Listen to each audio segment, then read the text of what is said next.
Gas সিলিন্ডারের pipeline ফেটে ভয়াবহ অগ্নিকাণ্ড। দমকলের তৎপরতায় বড় ক্ষয়ক্ষতি থেকে রক্ষা। গ্যাস সিলিন্ডারের পাইপলাইন ফেটে ভয়াবহ অগ্নিকাণ্ডের ঘটনা ঘটল দুর্গাপুরে সোমবার দুপুরে। দুর্গাপুরের ১৬ নম্বর ওয়ার্ডের রবীন্দ্রপল্লী এলাকায় আচমকাই এই অগ্নিকাণ্ডের ঘটনাটি ঘটে। মুহূর্তের মধ্যেই আগুন গ্রাস করে একটি বাড়ি, যা সম্পূর্ণভাবে ভস্মীভূত হয়ে যায়। এই ঘটনায় সুশান্ত দে নামে এক ব্যক্তি অল্প বিস্তর অগ্নিদগ্ধ হন। স্থানীয় সূত্রে জানা যায়, গ্যাস লাইনের পাইপলাইন ফেটে যাওয়ার পর আগুন দ্রুত ছড়িয়ে পড়ে, ফলে এলাকা জুড়ে আতঙ্কের সৃষ্টি হয়। খবর পেয়ে দ্রুত ঘটনাস্থলে পৌঁছায় দুর্গাপুর দমকল কেন্দ্রের একটি ইঞ্জিন ও দুর্গাপুর থানার পুলিশ। দমকল কর্মীরা তৎপরতার সঙ্গে আগুন নেভানোর কাজে হাত লাগান।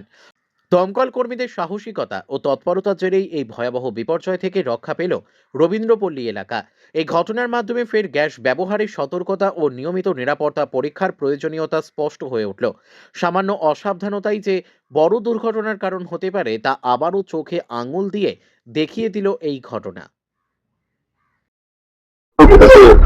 না, আমরা প্রথমে একটা কল পাই যে একটা গোষ্ঠীর বাড়িতে মধ্যে গ্যাস সিলিন্ডার লিক করে আগুন জ্বলছে। ঠিক আছে, আমার তৎক্ষণাৎ চলে আসে কুড়িয়ে এসে দেখি সিলিন্ডারের পাশে জ্বলছে এবং সিলিন্ডারের পাশে যে ফ্রিজ ছিল আর আলো ফ্রিজ ছিল ওগুলো জ্বলছিল এবং গ্যাসটা আবার বন্ধ বেরোচ্ছিল। ঠিক আছে, আমরা নিজেদের ওয়ান জেট ইউজ করে জল ইউজ করে ওটা ঠান্ডা করে আগুন নিবে। তারপরে আমরা গ্যাসটাকে যখন সিলিন্ডার বার করে দেখি, গ্যাসের সিলিন্ডারটা পুরোটাই হয়ে গেছে, ড্যামেজ হয়ে গেছে এবং পুরো গ্যাস তখনও বেরোচ্ছিল। আমরা ওটাকে গ্যাসটাকে বোধহয় রিমুভ করলাম, সিলিন্ডারটাকে রিমুভ করে সেফটি জায়গায় নিয়ে আসি, সেফটি প্লেসে নিয়ে আসি।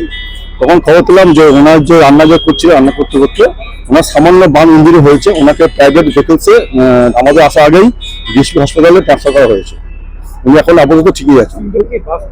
বাস্ট হয়নি, সিলিন্ডারটা মনে হয় আগুন লেগে উপরে নকটা হয়, যেটা ওয়াশার হয়, ওটা পুরোটা পুড়ে গেছে। ওই কারণে গ্যাসটা বেরিয়ে যাচ্ছে। ওই জন্য পুরো যতক্ষণ আমরা গ্যাসটা বেরিয়ে যাচ্ছে ততক্ষণ আমরা ওটা ক্লিন করেছি। জীবনে ঝুঁকি নিয়ে সিলিন্ডার নিয়ে বাইরে বেরোলেন? হ্যাঁ, অবশ্যই। আমাদের তো কাজের অবশ্যই জীবনের ঝুঁকিটা ছিল, যখন তখন কিছু একটা হতে পারত, সেটা আমরা নিজেদের জন্য আমরা নিজেরা ঠিক খেয়াল করে নিয়েছি, তার জন্য কোনো অসুবিধা হয়নি।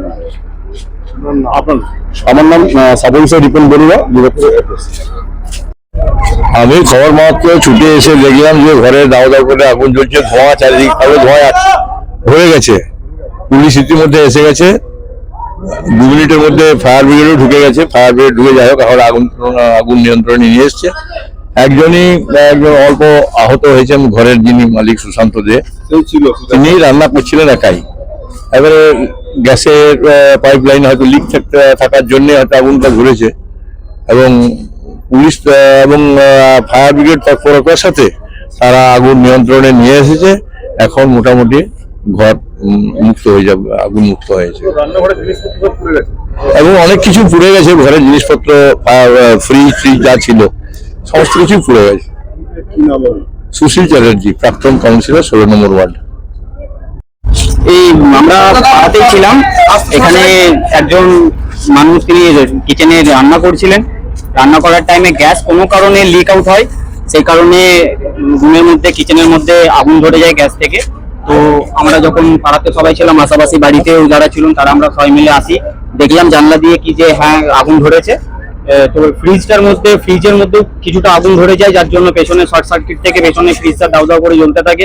কিছুটা জল, পাশাপাশি কিছু স্প্রে দিয়ে, ফায়ার দিয়ে আমরা নেভানোর চেষ্টা করি। কিছুটা আগুন নিয়ন্ত্রণে এলেও পরবর্তীকালে আবার আগুন সেই জায়গাতেই আবার ধাউ ধাউ করে জ্বলতে উঠতে থাকে। তো সেই কারণে আমরা গ্যাস বেরোচ্ছিল, গ্যাস লিক হচ্ছিল, পুরো গ্যাসের আওয়াজ আসছিল, কারণ কি গ্যাসের ওয়াসার যেটা ছিল সেটা পুরোটাই কেটে গেছে। তো এই কারণে আমরা আর ভেতরে ঢোকার সাহস পেলাম না। তো সঙ্গে সঙ্গে আমরা আসানসোল দুর্গাপুর আমাদের অরবিন্দ থানায় ফোন করি। স্যাররা আসেন, স্যাররা এসে তার সঙ্গে সঙ্গে তার কিছুক্ষণের মধ্যে 10 মিনিটের মধ্যে দমকল আসে। দমকল এসে স্যাররা ভেতরে